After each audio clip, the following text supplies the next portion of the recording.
Hey everyone, how's it going? This is a Accelo versus Scolo review video, and we're mostly going to focus on the user reviews and how many people have voted for what mainly.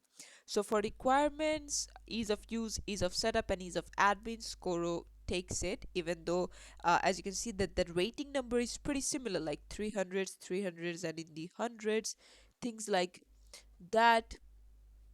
And then as you can see, quality of support, it's pretty much the same for Accelo, Scoro, and then if they have been a good partner, etc., etc.